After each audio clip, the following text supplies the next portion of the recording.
I'm Alana Burke, CEO of Your Life's Workshop, coach to entrepreneurs and solopreneurs across dozens of industries, and host of Good Business. With nearly 20 years' experience helping hundreds of clients create profitable, ethically driven, and sustainable businesses based on their life's work, I'm here to teach you how to do great work, make great money, and make a positive impact without feeling like you need a shower afterwards. Hi everybody, today we're talking about why trust building beats list building every day of the week. So first up, we're going to talk about why focusing on list building as your primary focus in client acquisition is the very best way to feel like you are banging your head against a wall.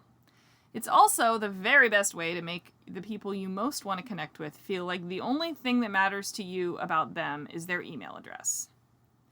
So to begin, we're going to talk about why people focus on list building.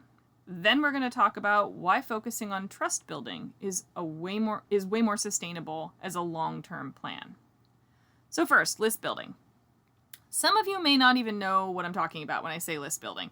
So for those of you that don't work in the online business space, I'll explain it a little bit. So a quick primer. List building is the process and associated actions that entrepreneurs and marketers take to build an email list. It used to be simple. You create a free report or a white paper or something and give it away as an incentive to fork over your email address. It was an easy exchange, not a big deal. But things are not that simple anymore.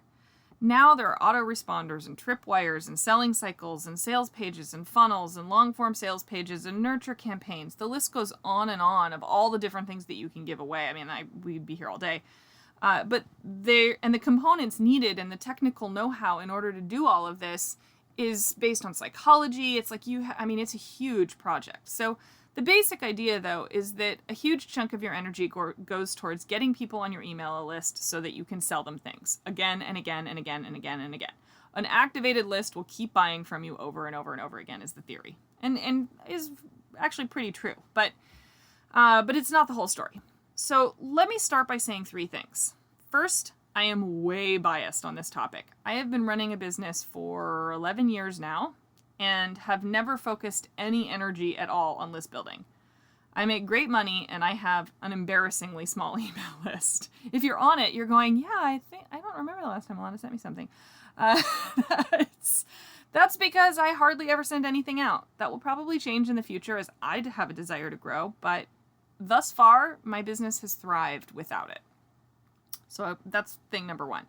Thing number two is you only need to build a list if you need to build a list, which means if you need volume to make a living, then you need a list. But not everyone does. So before you worry about whether you need to build a list, you need to know what your revenue model is. Because if you only need 4 people in order to, fill your client roster, then you don't need to build a list because it won't be that hard to find 4 people.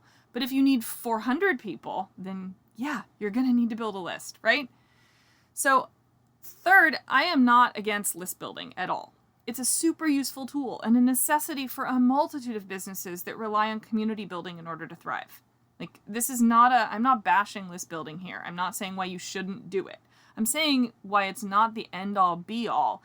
And when you're starting up a new business, it gets really, really easy to think that that's how you should be spending a really significant chunk of your time, and it just might not be. So building a list is basically a full-time job these days. If you're going to do it, you better make sure that you actually need to, right? So while most businesses will need to list build at some point, you might not actually be at that point. So why not list build? What are the downsides? First, if you have built a leadership voice for yourself, then the tactics you need to employ can come across as sales first, care, and helpfulness second. Not generally the sort of thing that you want if you want people to just trust and hire you, especially when you're just starting out. So I'm going to say that again. If you want to build trust, if you want people to think that you are a pro at what you do and not at just building your list and being a marketer, then list building and the tactics involved with it can be counterproductive. So second, it's really, really, really fucking hard. It takes a ton of time and energy and has a really steep learning curve to actually be effective. It also takes money these days. It's not just time and energy. It takes money to build. And unless you absolutely nail it and have a super strong brand to back it up, meaning all of the things that you need, meaning a constant newsletter and support and customer service and all the various things that then leverage a list, then it simply won't even work. Then third, again, it might be unnecessary. If you only need a handful of clients, then getting hundreds or thousands of people to hang on your every newsletter is basically a giant waste of energy and resources. So why bother? So what does it mean to focus on trust building instead?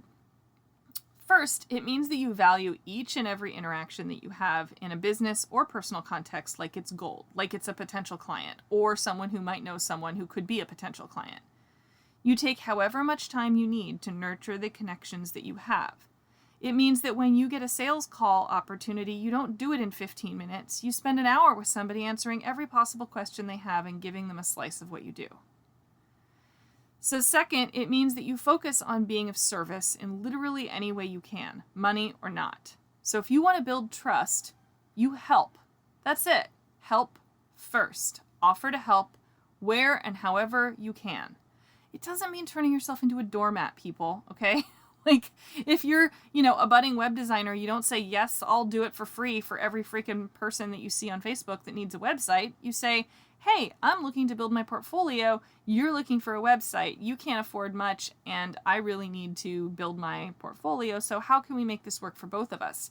I'd be more than happy to give you a really long payment plan and make this, give you a steep discount so that we can do a situation that's a win-win for both of us, right? That's what I mean by helpfulness. It means giving somebody advice if you have the answer. Give it for free. It's not going to cost you anything, and it's only going to make people trust you and think that you're fantastic. So third, it means that you put energy and resources into showing the people who are in your community what you're made of. Find your voice, show it off. Learn what it means to have the courage of your convictions.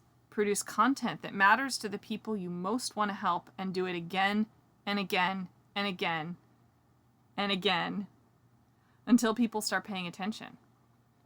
Because if you keep doing that and you keep showing up, eventually you start to come across as trustworthy. Because stability equals trust from a public standpoint. So showing up over and over and over again and saying the same thing and having the same message and the courage of your convictions means that people will pay attention and begin to listen. So consider this your permission to think hard about whether or not you need to bang your head against the I must create the perfect opt-in wall if it's not the right thing for your business. So what are your next steps? First, think hard about your revenue model. Does your income come from a few well-paying clients, or does it come from 1,000 people buying a course for $50 a piece? Do you see yourself leading a movement or providing service one-on-one? How does your revenue model align with who you are as a human being and where you want to end up? So the big lesson here is build the audience that you need to have the business that you want. That can be 10 people or it can be 10,000. Don't let anybody else tell you what it should be, or what it has to be, or what it needs to be.